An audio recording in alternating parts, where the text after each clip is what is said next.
town the first time by that many points, playing it again, and is that mitigated at all by the fact that you're at home? Different game, different time. We've been in positions like this on both ends, where we have beaten the team pretty convincingly, and the next time it's a different story, and vice versa. So psychologically, every team takes it different. I think some can take a team for granted because you won by such a large margin. Some feel like we're highly motivated. We're not going to let that happen again. Maybe some soft, weak-minded teams might think this is a team we just can't beat. So I don't think there's any single way teams take. I think it's different. Yeah, but a read on which of those your team would most closely fall on? I don't think we fall into any of them because our concern is we got another game. We can't. Okay, how much did this team beat us by? How about how much that? I don't think that's. If you ask our players, they may feel the need to answer your question, to give you an answer, but I don't think deep down that's what we think. I think we're thinking, okay, we have another game. We can be competitive with any team in this league if we play right. You've been coaching against Mike Montgomery for years, a long time. How much different is he now than when he was at Stanford? You pretty much know what he does, and maybe talk a little bit about your relationship with him. Coach said, this is who I am, this is what we do, and we're going to do it at a high level. And he doesn't change a whole lot. However, I think he made some adjustments after he spent his time in the NBA. I think when he came back, he maybe was a little looser, and not in a bad way at all. I don't mean loose to where there was all of a sudden a lack of discipline or a lack of accountability. I don't mean that at all. I think he probably was not as regimented, maybe, but still very, very sound tactician and fundamental coach. I've told him before, I thought Jerome Randall was a guy that, before Coach Montgomery went to the NBA, may have dealt with him differently. But after the NBA, he dealt with Jerome Randall, and I thought he did a marvelous job. Jerome Randall ended up being a very good player of the year in this conference. Coach Montgomery recruited me when he was an assistant at Montana, so I've known him for quite a while. Were there any positives that you could take from that first game against them? No one got hurt.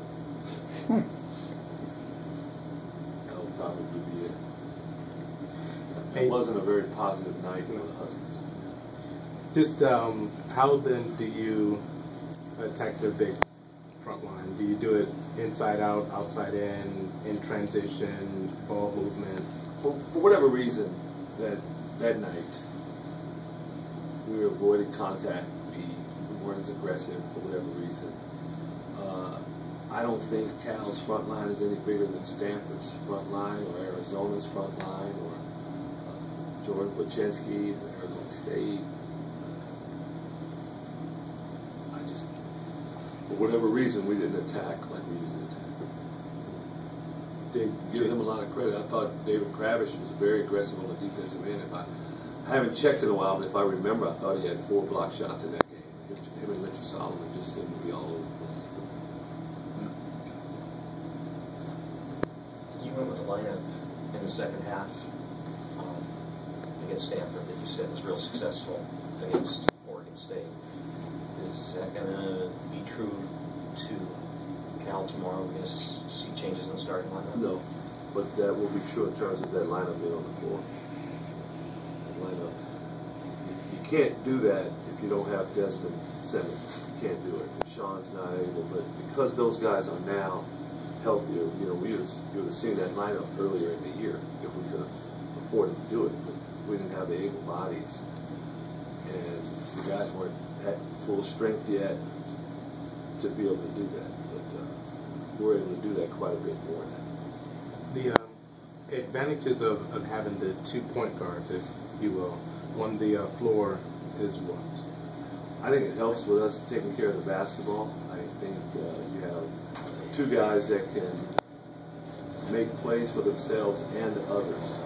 You watch some teams, they don't have very many guys that can make plays for others. They can make plays for themselves. And I think when you're like that, you're limited offensively.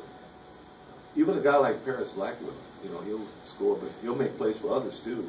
You double him, he will make you pay. He'll find the open man. Paris, a couple games ago, had 3 assists, no turnovers, just finding the open man. But when you have 2 point guards out there, like Andrew's a point guard, and so is Nigel, then you have 2 guys that can do both of those things. And Mike Anderson, in some ways, is like that also. He makes plays for others.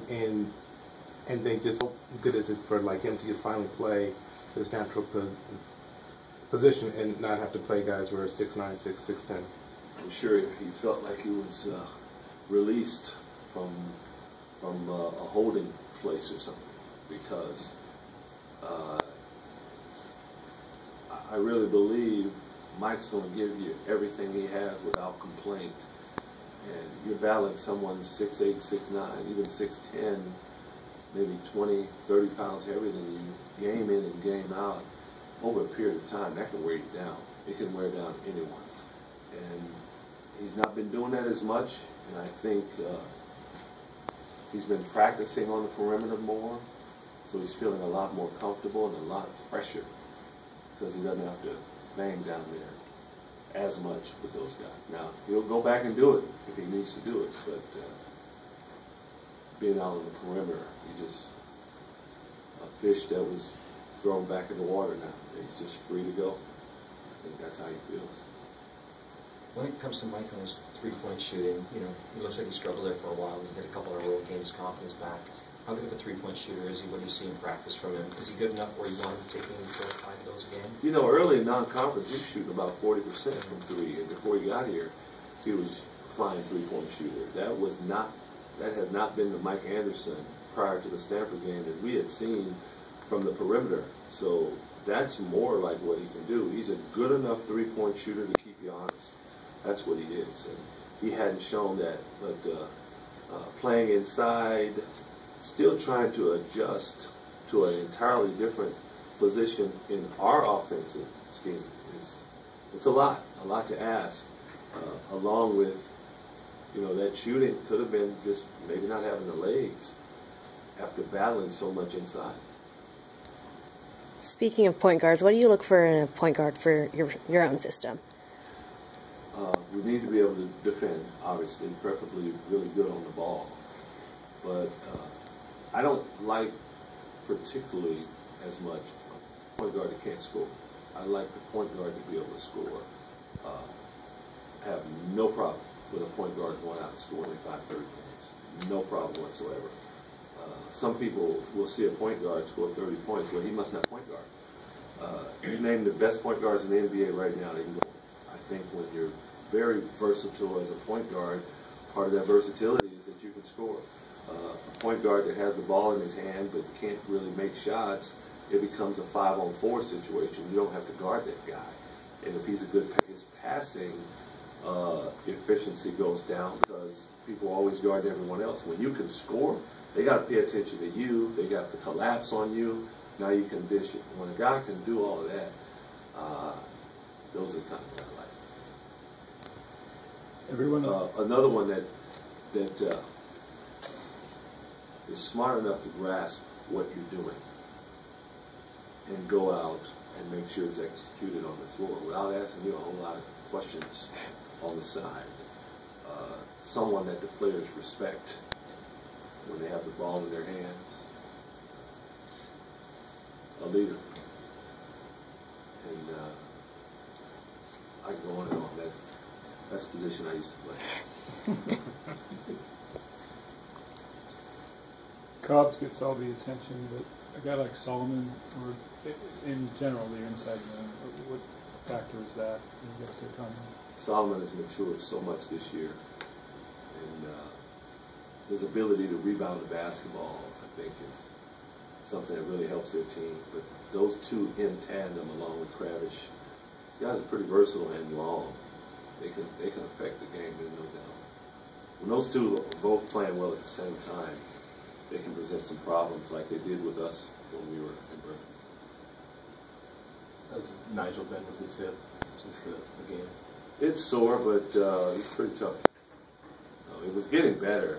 It was really getting better to where it was almost a thing of the past, and then they got hit in that game, so it was a little sore. But he'll be okay. He'll just be sore. Do you think that he's a legitimate freshman of the year candidate? Like, it seemed like before this season, like, it seemed, was like a no-brainer, Everybody said the same name. Now, when you sort of take a look at things, maybe not so much. I think he has to be in the discussion. What he's done for us as a freshman, he has to be in the discussion. Again, right now we're not in the top 4 in the league. I wish we were. But he's had a great freshman year.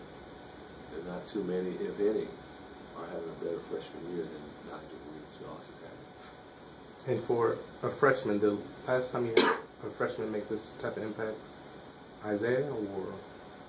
It was Isaiah Thomas. Yeah.